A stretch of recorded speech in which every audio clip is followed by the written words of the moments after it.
Well, it is nearly Valentine's Day and love is in the air, but one of the most common reasons relationships don't make it is because the couples don't see eye to eye on money. So how can you work through your financial differences and save your relationship? Joining me live from Atlanta is Steve Siebold this morning, a certified financial educator. And we're going to get right to it and get to some of your talking points that you shared with us.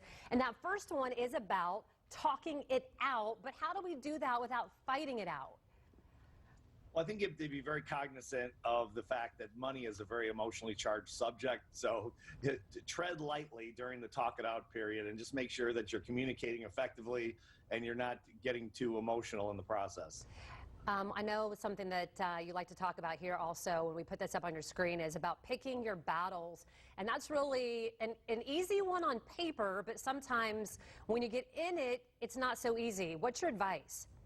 Well, you're totally right, of course, and it's just great overall marriage or relationship advice in general. But I would say if it's something small financially, like someone drank too much wine and went on Amazon and boxes start showing up, but it's not a big purchase, not too much money, then let it go. But if it's something big that's going to negatively impact your financial future, then that might be something where you want to really have a serious discussion. Yeah, I think probably, at least for my husband and I, the most important thing is you have a budget. You actually see where your money's going, and then you set aside money for each other for things like fun so that you don't have to argue all the time. Even if it's $10 a paycheck, there's some money set aside where you get to do something, he gets to do something. Do you feel like that is something that's good advice? Definitely great advice, especially if you can do it together. You know, you can do something together and share an experience and have some fun. And it, like you say, it doesn't have to cost a lot of money. It just has to be something that you can share and really enjoy together. I think a lot of people, one of the other things that you talk about is how folks make it like me versus you. What do you mean by that? And why is that such a big issue?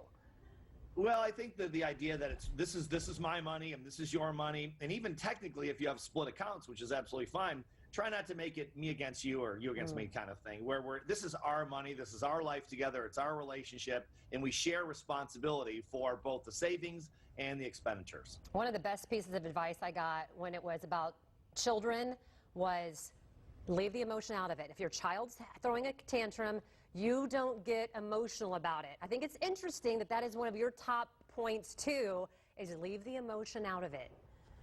Yeah, that's probably why I've thrown tantrums for 36 years and my wife has never paid attention to it. So it never worked for me. But yeah, I think that anytime you're talking about money, keep emotion out of it. Again, easier to say than do, but it really makes a difference because it is an emotionally charged subject, because we have so many different beliefs about money that we are raised with that it can become very emotional. Of course, the more emotional we get, the dumber the argument becomes.